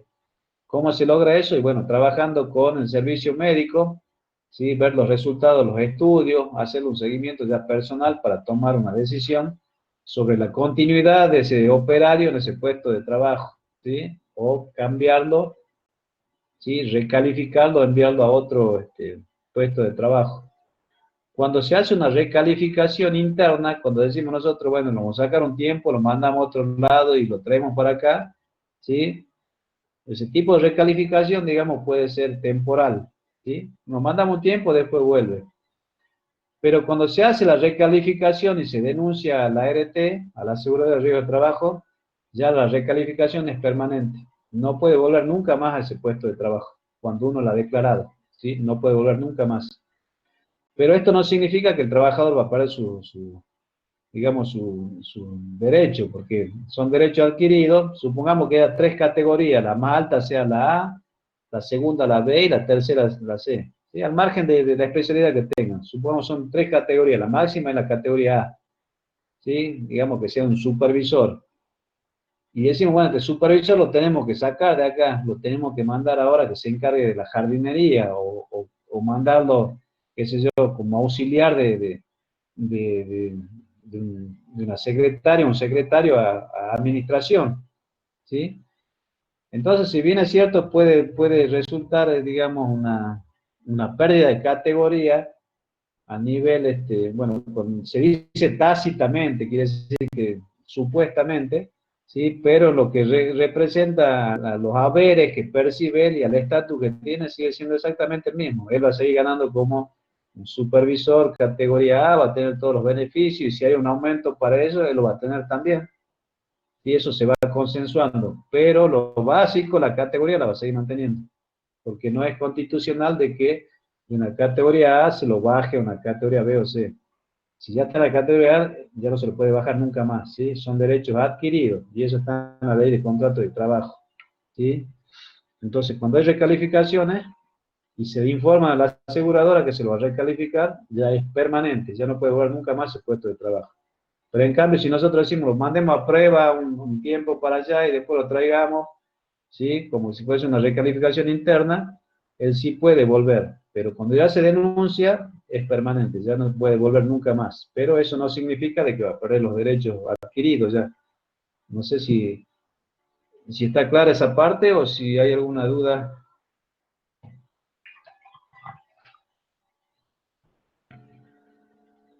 O sea, la recalificación interna es entre, digamos, el Departamento de Recursos Humanos, más los técnicos y la Junta Médica. Exactamente. Luego vendría la denuncia a la RT, ahí sí se realiza sí o sí la recalificación. Ya en forma permanente. No puede volver nunca más cuando se ha denunciado ya. Cuando se avisó al RT que a esa persona se la cambia, se la recalifica por tal problema médico, patológico, lo que sea, ¿sí? Que eso tiene que hacer, digamos, un informe entre el servicio médico y el servicio de higiene y seguridad, se informa a la aseguradora, ¿sí? Y obviamente que esa persona ya no puede volver nunca más a ese puesto de trabajo. Cuando se la denuncia, ¿no? Pero en cambio, si es un movimiento interno y no se denuncia, sí, uno puede llevarlo, traerlo, ¿sí? Viendo si se adapta o no, si mejora o no. Pero cuando ya es tema de salud, sí, ya se hace la recalificación y es definitiva. No puede volver nunca más a ese puesto. No sé si se aclaró la duda. Sí, profe. Bien. Después el otro punto que agregamos, nosotros dijimos susceptibilidad individual o variabilidad biológica. Sí, eso ya hablamos nosotros, que no todos somos iguales. Sí, y si bien es cierto, la legislación me dice que la concentración máxima permisible por una jornada de 8 horas es el valor que nos da esa tabla, pero ahí dice, que yo les comenté, en la cual se supone el trabajador no va a sufrir ningún efecto adverso a su salud. ¿Por qué dice se supone y no dice que directamente no le va a suceder nada? Y precisamente dice se supone porque considera la variabilidad biológica, porque puede ser que a algunos lo afecte y otros no. Por ejemplo, las sustancias irritantes, ¿sí? O alérgicas, en algunos casos a algunos no le hace nada, ¿sí? Pero en cambio a otros lo afecta, y a pesar de que son dosis bajas, ¿no? Establecidas por la legislación, inclusive más bajas de lo que marcan, y a algunos lo afecta. ¿Y a qué se debe eso? Y bueno, se debe precisamente a eso, susceptibilidad o variabilidad biológica. Y eso hay que hacer un control porque cada trabajador tiene su ficha médica, ir viendo con el médico, ¿sí? La evolución o no de esa persona, y ahí es donde estamos hablando de que si hay que recalificarla o no. ¿Sí? Y yo les ponía también de ejemplo que todos ponen en el botiquín de primer auxilio cuando se está trabajando, por ejemplo, en metalúrgica, ¿sí? O en fundiciones. Siempre el botiquín tiene que tener las sales de hidratación. ¿Por qué? Porque uno expuesto al calor se va deshidratando. ¿Y qué es lo que dice? No, bueno, si te estás deshidratando, ahí tenés las sales de rehidratación o hidratación que tenés en el botiquín.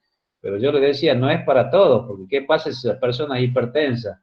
¿Sí? Aparte de ser hipertensa, le damos nosotros la sal, que inclusive va a subir más la presión sanguínea y el calor más todavía. Y bueno, yo le comenté de un caso, una persona que sucedió eso y le agarró una ACV en pleno horno, en pleno trabajo, ¿sí? Entonces hay que tener en cuenta todos esos detalles. Y esto para determinar hay que ver, ¿sí?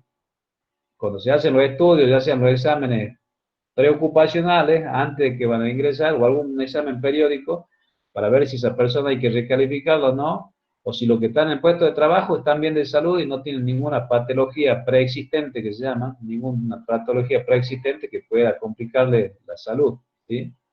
Entonces, por eso también hay que tener en cuenta con el servicio médico si hay alguno que presenta un tipo, digamos, de susceptibilidad o variedad biológica a ciertos contaminantes, ¿sí? ¿Hasta ahí alguna duda o pregunta con respecto a ese punto?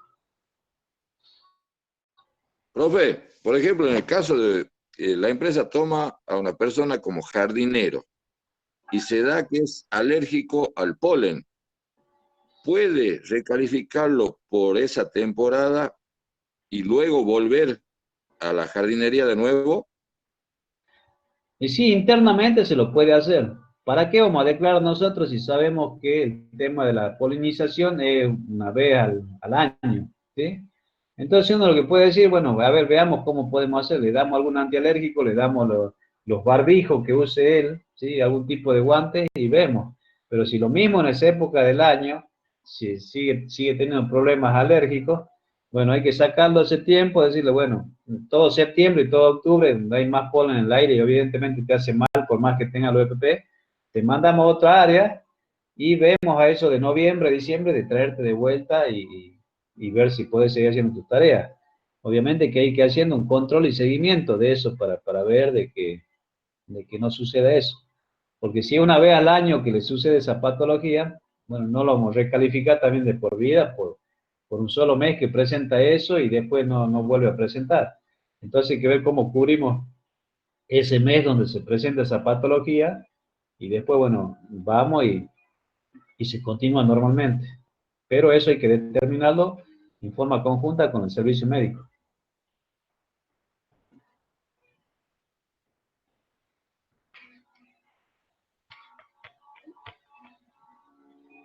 Bien.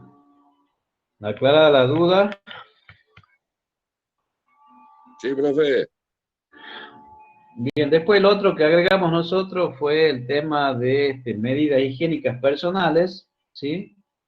Que yo lo había comentado, pero no lo habíamos agregado, ¿sí? Medidas higiénicas personales, y yo les decía, ¿se acuerdan del tema de que el plomo era muy contaminante? Por ahí nosotros podíamos decir, bueno, en el reglamento interno va a decir de que tienen que venir perfectamente afeitados, con el pelo corto, ¿sí? Y las uñas cortadas, bien cortadas, ¿sí?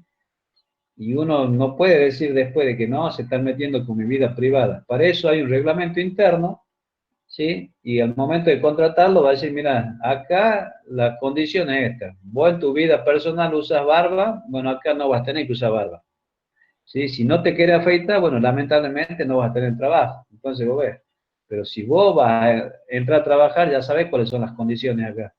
Y si nosotros decimos que no te va a afeitar, es por por este motivo. Si te querés dejar la barba, déjate la barba en tus vacaciones, de último. Pero acá no. ¿Por qué? Porque se te puede complicar la salud. ¿Por qué? El ejemplo ponemos el plomo. Porque el plomo flota en el aire, si vos te pones la máscara no te cubre bien, ¿sí? Por electroestática se te van a pegar en las partículas y te va a ingresar por vía dérmica al organismo. Y lo mismo, si vos no te cortas bien las uñas, ¿sí? En medio de la uña se te va juntando ese plomo y después por ahí, que si estás coqueando, pones el bica y va ingresando, ¿sí? El contaminante vía digestiva, ¿sí? A tu organismo. Entonces por eso, ¿sí? Por eso es que son medidas higiénicas personales, como yo les digo, en base al contaminante que hay en el ambiente. ¿Sí? Porque también son contaminantes, voy a decir, mira, acá en el puesto de trabajo nadie puede comer nada, ni siquiera tomar agua, porque el contaminante se puede mezclar con, si van a tomar, lo hacen, qué sé yo, donde tienen ustedes los sanitarios, o en el comedor, o cuando tengan la media hora de descanso, etcétera, etcétera, ¿sí?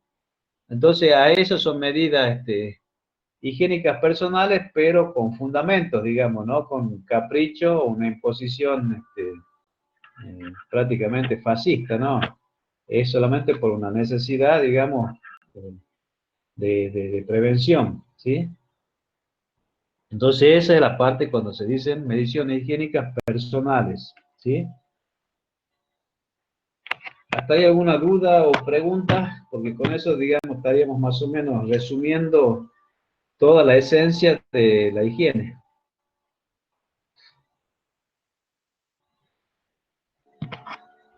Bien.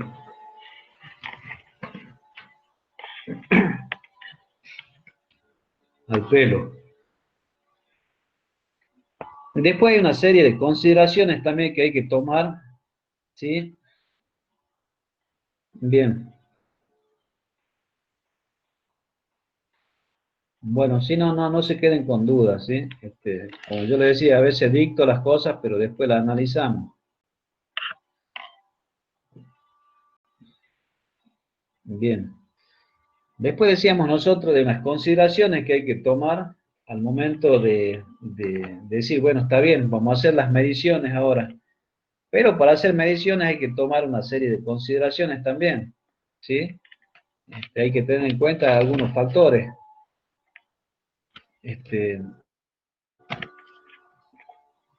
Por ejemplo, cuando uno tiene una persona muy calificada, ¿sí? Muy calificada, que la producción va a depender, digamos, o o la calidad va a depender de una sola persona, y bueno, estaríamos en el horno, ¿sí?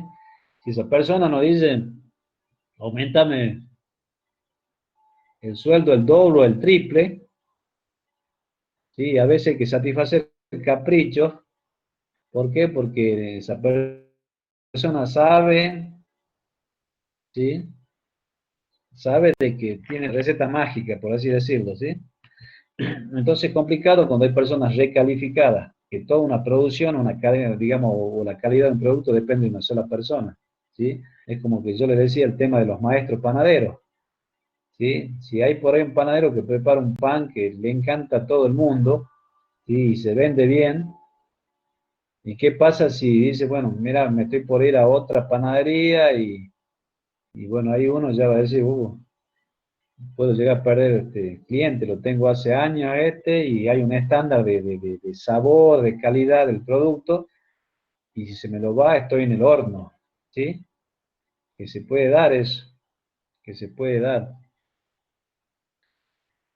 Entonces ustedes, supongamos, para hacer todo este proceso, ¿qué es lo que harían? Porque ustedes tienen que determinar en qué punto, a quiénes van a contratar para que hagan las mediciones, bajo qué norma van a hacer las mediciones, cuántas bombas y en qué punto de muestreo pusieron, si qué tipo de contaminante midieron, a qué laboratorio llevaron, si los instrumentos están certificados o no, ¿sí? Todo esa, digamos, todo eso, ¿sí? Todo eso, este, yo tengo que tenerlo en cuenta, porque si yo lo pierdo, ¿sí? Tengo que empezar de nuevo, de cero, todo eso, ¿sí? Entonces, ¿qué harían ustedes, por ejemplo, en los dos casos? ¿Sí? Que digamos es un ejemplo un poco trivial, quizá un poco burdo, pero es válido el ejemplo. ¿Qué harían en ese caso ustedes para decir, tenemos el maestro panadero acá, de si se me lo va, estoy en el horno? Porque yo no sé, el que contrate de nuevo, si va a llegar a tener la misma calidad que el producto final.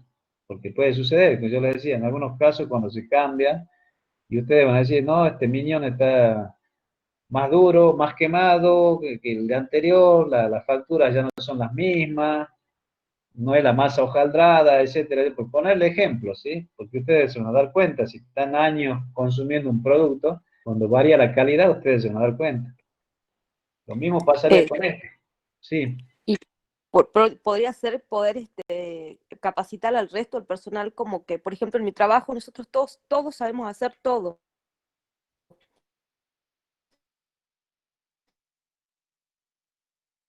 O sea, a veces quizás no es fácil, ¿no? En otros tipos de establecimientos, pero lo ideal por ahí otra vez Esa es haga lo mismo que él, ¿no? la idea para evitar los supercalificados, ¿sí?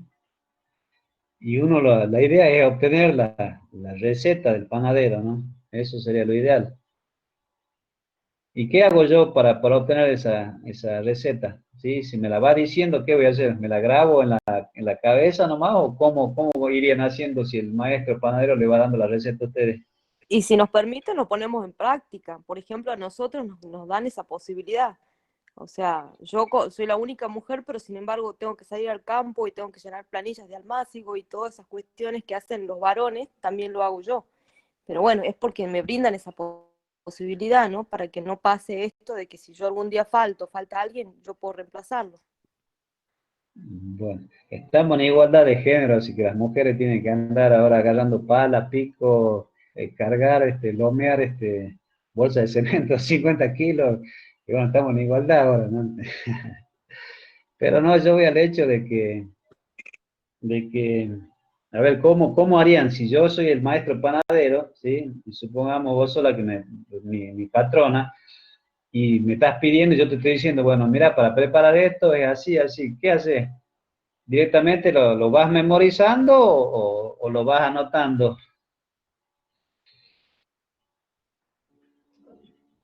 Se lo Y lo anota y anoto, trata de lo anoto. patentarlo. Claro, Y profe, lo voy anotando, voy tomando el procedimiento que realiza el panadero. cuánto pone de cada cosa, porque todo tiene diferentes maneras de hacerse las cosas. Exactamente, lo mismo hay que hacer con esto en los procesos de mediciones, ¿sí? Y eso se llama llevar un registro de las evaluaciones higiénicas, ¿sí? Nosotros tenemos, porque ¿qué pasa si nosotros hemos hecho la medición ese año y resulta que esa información no la hemos guardado en ningún lado? No la hemos guardado en ningún lado. ¿Qué es lo que tendríamos que hacer? ¿Empezar todo de cero de nuevo, sí o no?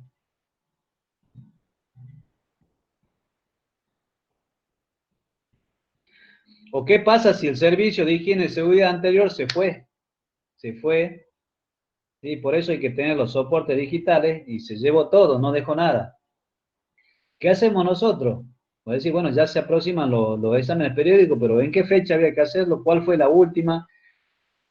¿O tenemos que hacer de nuevo las mediciones? ¿Qué empresa la hizo? ¿Sí? ¿Bajo qué norma? ¿En cuáles puntos de la empresa lo hizo? ¿Cuántas mediciones tomaron? ¿Cuál es el presupuesto? ¿Sí? Exactamente, tenemos que tener los registros, ¿sí? Y eso se llama sistema de gestión. Nosotros tenemos que tener los registros. Así, digamos, como quien dice, hay un dicho que dice, el cementerio está lleno de imprescindibles, ¿no? Hay que evitar, digamos, eso, que sean, digamos, tener una persona que sea totalmente imprescindible y depender todo de una sola persona, ¿sí? Entonces, para eso están los registros, ¿sí? Para eso están los registros, precisamente para evitar esa dependencia de una sola persona, para evitar y tener registrado cómo es todo esto. Porque no podemos nosotros haber invertido y después se va la persona y quedamos sin nada. No, si uno está invirtiendo también tiene que decir, bueno, acá todo me registran físicamente y me lo registran también en forma digital, tener el soporte.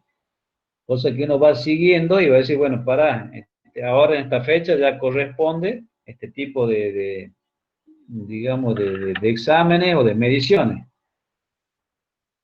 Entonces nosotros ya sabemos, si bien es cierto, podrán pasar varios, ¿sí? Podrán pasar varios, pero el estándar lo tenemos nosotros, sabemos lo que tenemos que hacer. Entonces ahí es, digamos, el tema fundamental de llevar un registro, ¿sí? Y dentro de ese registro lo que tenemos que tener nosotros es identificar el contaminante, el método de muestreo que se utilizó, ¿sí? Bajo qué normas, qué equipos se han utilizado, así por nombrarle algunos nada más, ¿sí? ¿Sí? Los certificados de calibración, etcétera, etcétera. Eso es lo que debería contener, ¿sí? Un registro, ¿sí? Y llevarlo siempre. Porque cuando uno habla de sistema de gestión, obviamente, ¿sí? Nosotros tenemos que dejar sentado todo, y no tan solo físicamente, porque los papeles se pueden perder, y tener también un soporte digital de todo el sistema de gestión. Yo le ponía el ejemplo a ustedes lo que pasó, lo que pasó con el tema del accidente que hubo con este grupo callejero, ¿sí? De que tenía el registro, ¿sí? En Cromañón, tenía el responsable del servicio de higiene y seguridad, tenía el registro, ¿sí? No tan solo, digamos, porque se me ha embargado todo, todos los equipos, computadoras, todo como para ver, pero bueno, él sabiamente tenía tanto digital como en forma física las recomendaciones que él había dado. Entonces también para la empresa y para el respaldo de uno mismo, porque se puede perder material, puede suceder, qué sé yo, algún evento no deseado, un incendio, todo eso, y después ¿dónde queda? Por eso hay que tener soportes digitales. Y esto lo van a vivir ustedes cuando tengan que hacer su trabajo de campo, ¿sí? Para recibirse. Entonces ustedes van a decir, uy, pero ¿qué pasa si se me lo borra, si se me lo pierde, si se desconfigura la máquina? Entonces, ¿qué van a hacer ustedes? No, yo lo tengo grabado en 2, 3 pendrive, lo voy a tener en mi computadora, en la de mi hermano, de mi pariente, de mi amigo, de mi pareja, etcétera, etcétera, y ustedes mismos la van a vivir y van a decir, no, yo no quiero perder esta información, si la pierdo estoy en el horno, tengo que empezar de cero. Entonces ustedes cuando hagan su trabajo ya se van a dar cuenta que no lo van a tener solamente en su compu, que ustedes lo van a tener en varias, en la compu, pendrive, etcétera, etcétera, ¿sí? Y eso es, digamos, llevar un registro y asegurarse. Ustedes tienen que estar, digamos, preparados para lo peor que pueda pasar. O sea, a ver, ¿qué es lo peor que puede pasar? Bueno, que se me pierda la información y no lo haya grabado. Y en este caso también el sistema de gestión en higiene y seguridad de una empresa es de perder todo el trabajo que uno estaba haciendo. Entonces hay que tener soportes digitales, ¿sí? Inclusive para acciones legales también sirve. El caso de Cromañón, que yo lo estaba evidenciando. Bien, y para hacer esto se trata, digamos, de tener una serie de exposiciones, digamos, una serie de consideraciones para ir midiendo, ¿sí? Ir considerando el tema de hacer los muestreos, ¿sí? Entonces yo le voy dictando algunos títulos. Bueno, ustedes tienen ahora 19, 20, tienen otra materia, para no embalarme. A ver, Sí, profe. bien. Bueno, entonces al menos vamos poniendo de títulos y llegamos justo hasta el 20, ¿sí? Después ya me van a ir orientando dónde quedamos para seguir avanzando. Pero pongan estrategia previa de medición. Estrategia previa de medición. O sea, antes de que realicemos las mediciones, ¿cuáles son las consideraciones que tenemos que tener? ¿Sí? Entonces, pongan de título estrategia previa de medición.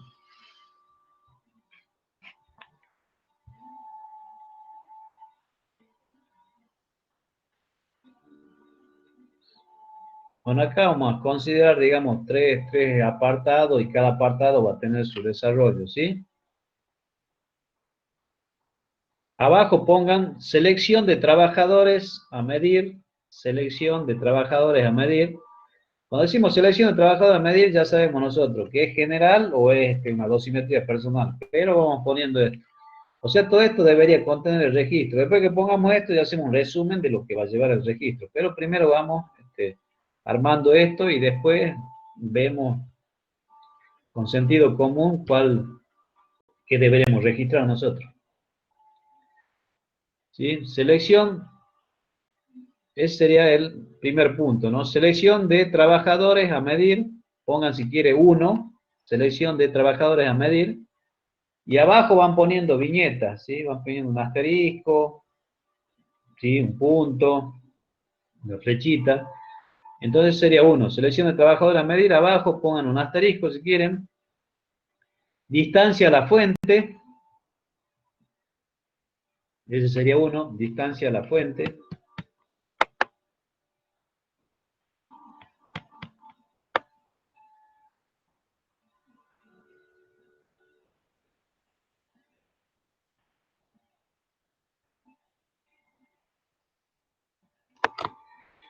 Abajo, movimiento del trabajador, movimiento del trabajador. Sí, distancia a la fuente. Cuando decimos la fuente de contaminación, ¿no? Yo lo dicto, pero después de todos modos ya lo vamos a ir, ya lo vamos a ir analizando, ¿sí? Ahora lo dicto y después en la próxima clase, Dios mediante, ya lo vamos analizando, ¿sí?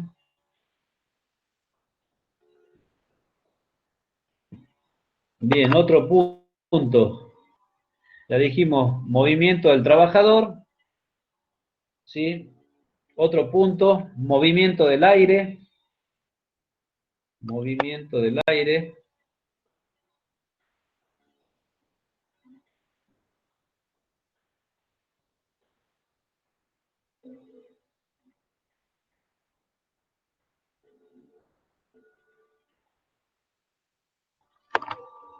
Abajo otro punto. Operaciones de trabajo. Operaciones de trabajo.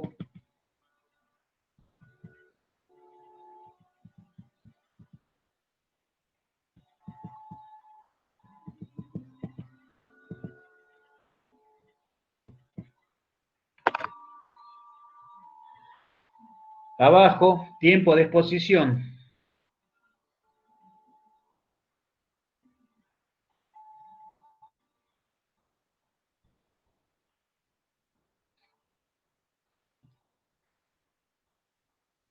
Bien, abajo pongan punto 2, ¿sí? Punto 1 era selección de trabajadores a medir, y de ahí poníamos estas consideraciones. Ahora pongan punto 2, ¿sí? Selección de las condiciones de medida. Selección de las condiciones de medida.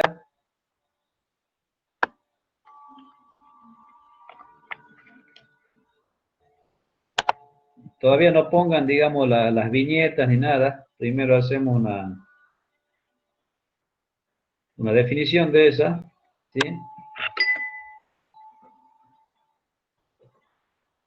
Perdón, profe, selección de las condiciones De medida, o sea, de lo que nosotros vamos a medir, ¿sí? ¿Cómo vamos a seleccionar?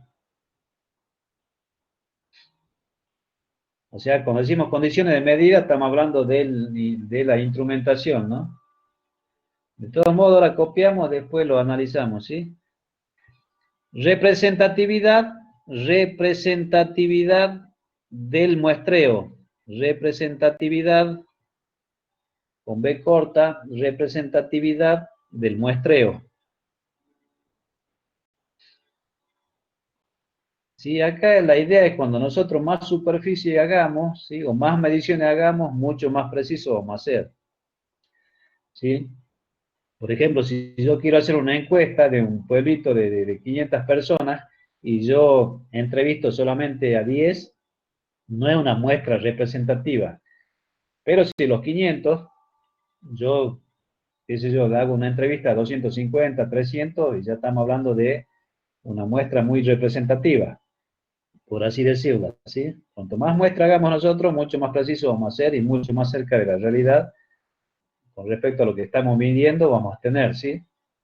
Esto es parte de estadística y costos, ¿sí? En algunos casos ustedes ven en la parte del muestreo, ¿sí? Las consideraciones que hay que tener. Ahí hablan de universo, de ese universo, cuál es, digamos, el grupo que vamos a seleccionar para investigar y las cantidades, ¿sí? O sea, estamos hablando de una porción de ese universo. Bueno, acá es exactamente lo mismo. Representatividad del muestreo, ¿sí? 2 puntos. En la práctica, esto presenta, ya dictamos hasta acá un poquito y ya lo voy liberando, ¿sí? En la práctica, esto presenta una serie de dificultades. En la práctica, esto presenta una serie de dificultades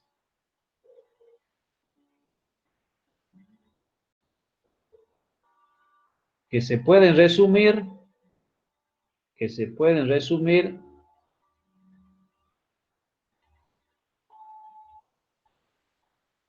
en los siguientes puntos. Profe, ¿podría volver a repetir, por favor? No le escuché bien. Bien, dijimos nosotros el punto 2 era selección de las condiciones de medida, ¿sí? Representatividad del muestreo, 2 puntos. En la práctica, esto presenta una serie de dificultades. En la práctica, esto presenta una serie de dificultades que se pueden resumir en los siguientes puntos.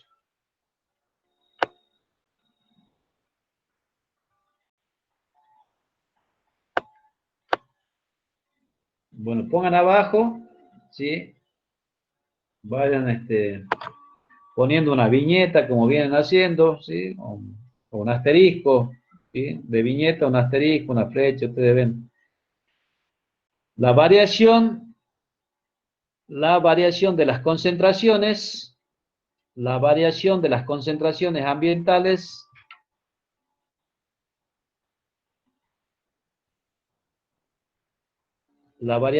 concentraciones, ambientales pueden ser fuertes,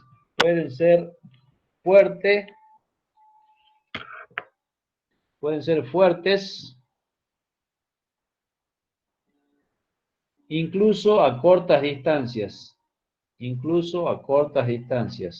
¿sí? Y ahí nomás dejaríamos por hoy, ¿sí? Ahí nomás dejaremos por hoy, ya lo vamos a ir analizando en la próxima clase, los puntos que están faltando. ¿sí? Ya vamos a ir aclarando qué significa cada una de estas cosas, ¿sí? En la próxima clase también, como les decía, vamos a completar, ¿sí? El contenido de los registros, qué es lo que hay que tener en cuenta al momento de hacer las mediciones. Vamos a ir dando definiciones básicas, pero después cuando ya entremos en el capítulo 2 de Introducción a las Sustancias Químicas, vamos a ir profundizando esto, ¿sí? Vamos a ir viendo, porque yo le voy a ir hablando quizá de CMP, CMP, CPT, CMPC, pero eso lo profundizamos cuando ya ingresamos nosotros en la parte de riesgo químico. Vamos a ver algo de toxicología laboral, algunas definiciones, ¿sí? Y vamos a empezar a trabajar con todo esto que lo están viendo ahora, que se refiere en parte a la estrategia para hacer las mediciones, la ubicación, a quién, qué tipo, bajo qué norma, todo eso. Acá estamos hablando prácticamente de la ubicación del tren de muestreo, ¿sí? Bien, por acá alguna duda o pregunta antes de cerrar la clase.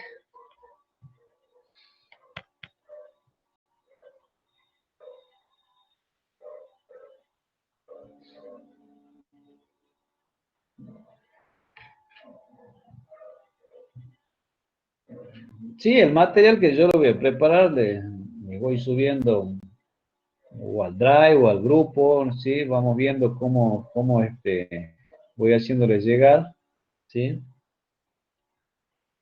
Bueno, ahí Ángel se va a encargar también de la